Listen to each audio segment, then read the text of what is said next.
प्रशासनिक विधि, administrative law. प्रशासनिक विधि जो है राज्य से कि वह अंग है।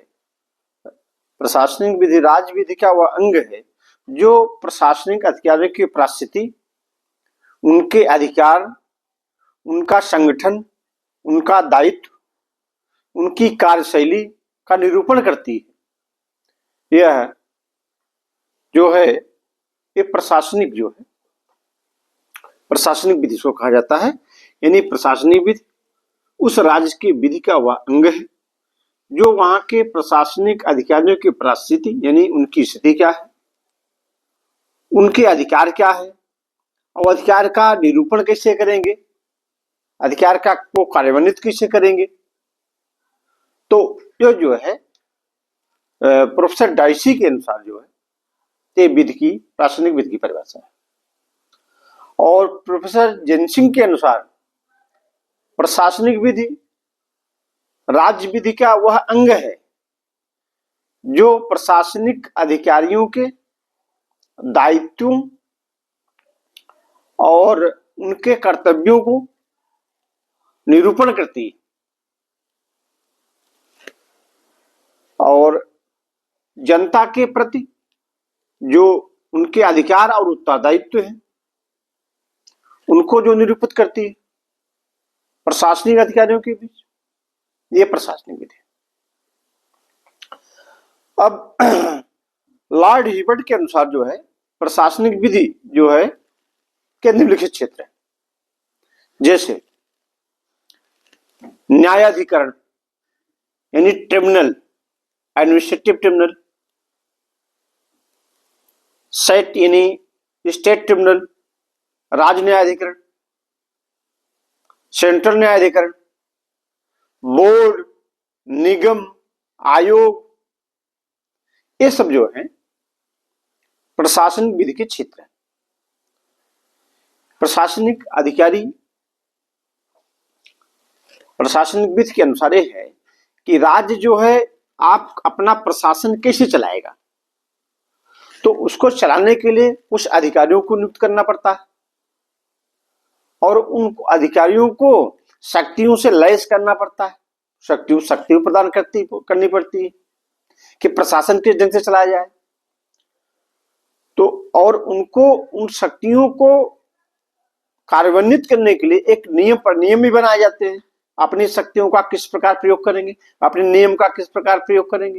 यानी प्रशासन से संबंध राज्य के प्रशासनिक विधि जो है राज्य विधि क्या वह अंग है जो प्रशासन से संबंध रखती है कि प्रशासन कैसे चलाया जाए। यानी प्रशासन अपने राज्य जो है अपने व्यक्तियों पे, अपने नागरिकों पे कोई कौन कानून बनाएगा, उस कानून को किस प्रकार से लागू होगा। कानून तो बनाती है विधायिका, सरकार कानून बनाती है, लेकिन उसको लागू कराने के लिए कार्यपालिका यानी प्रशासन लागू कराता है उसको। तो वो किस प्रकार लागू कराएगी। अच्छा, मान लीजिए प्रशासनिक अधिकारी अपने अधिकारों का प्रयोग नहीं कर रहे हैं या अपने शक्तियों से ज्यादा प्रयोग कर रहे हैं या अपने अधिकारों का अतिक्रमण कर रहे हैं, जो जिससे फंडामेंटल राइट का वायलेशन होता है। तो इस पे जो है न्यायिक प्रक्रिया भी काम करती है, फिर इसमें रिट आ जाती है। क्योंकि फंडामेंटल राइट का वायलेशन जहां होता है तो वहां हाई कोर्ट और सुप्रीम कोर्ट उसकी गारंटी ले रखी है फंडामेंटल राइट रक्षा करने के लिए।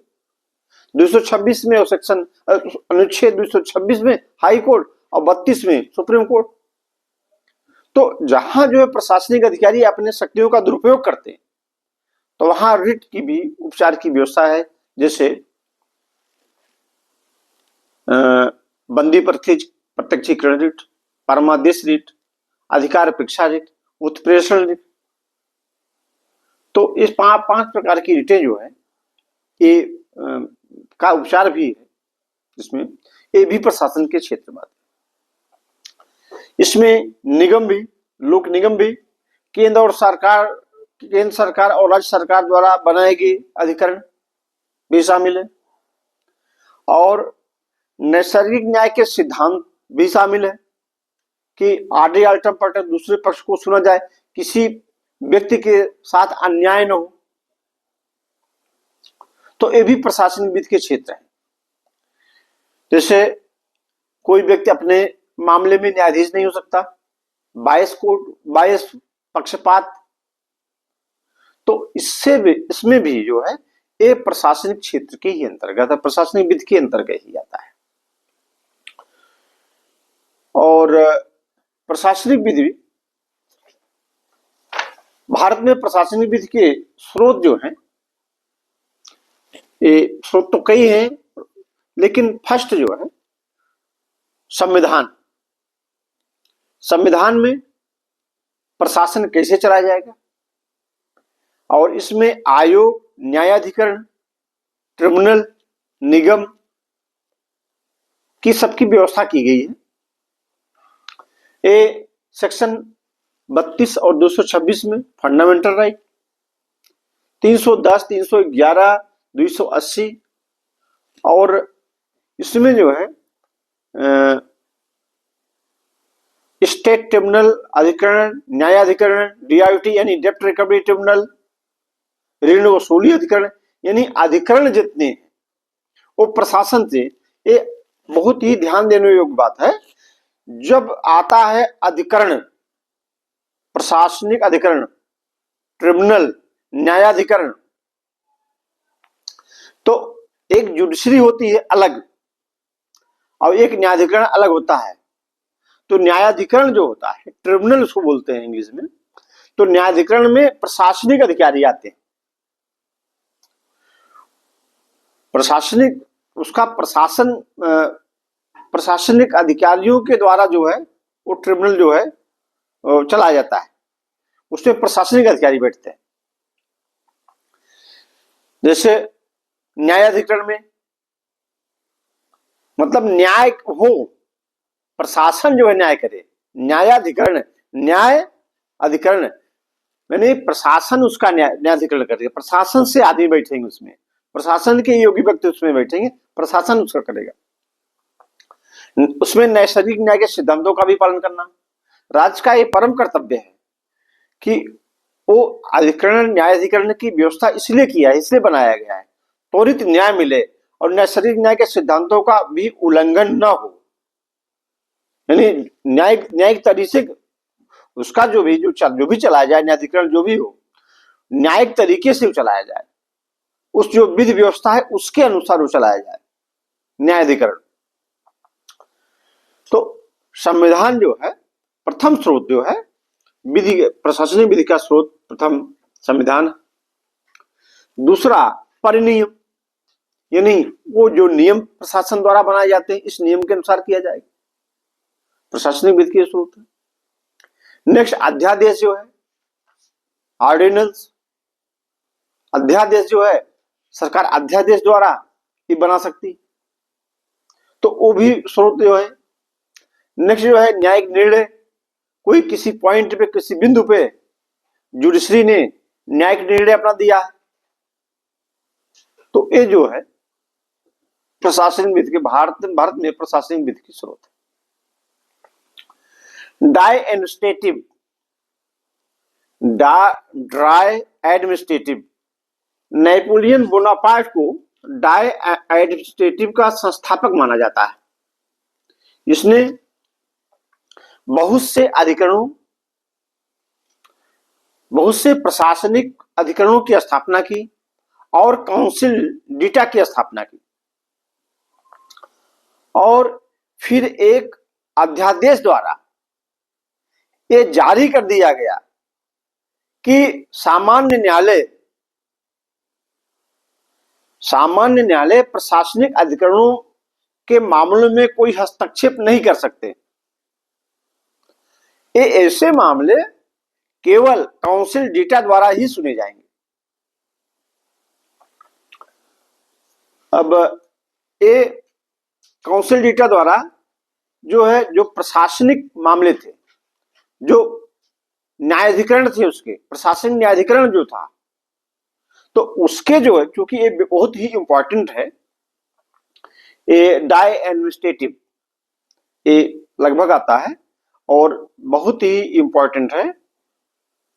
और इसमें नेपोलियन बोनापार्ट ने एक काउंसिल डेटा की स्थापना की, जिससे प्रशासनिक, उसका जो प्रशासनिक न्यायाधिकरण है, प्रशासनिक अधिकरण है, वो अपना कार्य करते रहे और उसमें कोई लीगलिटी हो, उसमें कोई दिक्कत हो, उसमें कोई अनुचित हो, उसमें कोई गलतियां हो, तो उसको जो है काउंसिल डेटा द्वारा सुनी जाए, केवल काउंसिल डेटा द्वारा सुने जाते हैं। उसमें सामान्य न्यायालय जो है, जैसे अपने यहाँ जो है हिंदुस्तान में अभी अधिकरण जो है, प्रशासनिक अधिकरण, ट्रिब्यूनल, डीआईटी, आयोग, कमीशन, कोई भी आर्डर करता है, ये सब प्रशासनिक है। एक कोई आदेश मान लीजिए करते हैं और उसमें त्रुटि होती है, उसमें गलती होती है, या अपने क्षेत्राधिकार से, अपने जुरिस्डिक्शन से बाहर कार्य करते हैं कोई, तो सामान्य व्यक्ति जो है उस उपचारों के लिए हाई कोर्ट और सुप्रीम कोर्ट दरवाजा खटखटाता है। Honourable high court, honourable supreme court उस पर हस्तक्षेप करते हैं कि नहीं, क्योंकि संविधान के अनुसार आपने गलत किया, जो कानून के अनुसार गलत किया है, इसलिए कोर्ट जो है, सामान्य न्यायालय जो है, उसमें हस्तक्षेप करती। लेकिन क्योंकि डायरेक्ट एडमिनिस्ट्रेटिव की जो व्यवस्था नेपोलियन बोनापार्ट की थी, उसमें न्यायालय को अलग कर दिया गया और प्रशासनिक न्यायाधिकरण को अलग कर दिया गया, जो प्रशासन चलाने के लिए, प्रशासन में कमी है क्या है, कहाँ गलती हो रही है, कहाँ गलती नहीं हो रही है, प्रशासन में कोई कमी हो रही है, तो उसके जो है, उसकी गलतियां, उसका उपचार वो काउंसिल डेटा द्वारा केवल सुने जा सकते थे। सामान्य न्यायालयों को उसमें अधिकार नहीं था, जिससे वहां के प्रशासनिक न्यायाधिकरण स्वतंत्र रूप से अपना कार्य करने लगे। और अब इसके बारे में एक हम अलग व्यवस्था बनाएंगे, अलग चर्चा करेंगे। शक्ति पृथक्करण, यानी जहां एडमिनिस्ट्रेटिव व्यवस्था होती है, जहां न्यायाधिकरण होता है, विधि का शासन जो है, रूल ऑफ लॉ,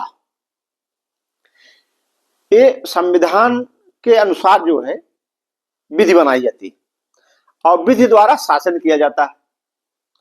यानी संविधान के अंतर्गत कोई विधि बनेगी और विधि के अंतर्गत, विधि के अधीनस्थ कोई शासन किया जाए, विधि के अंतर्गत रहते हुए, तो विधि के जो भी न्यायाधिकरण बनता है, विधि के अंतर्गत ही बनता है। अब इसमें शक्ति पृथक्करण के बारे में हम इस पर कल चर्चा करेंगे। आपका आज का सेशन इतना ही। धन्यवाद।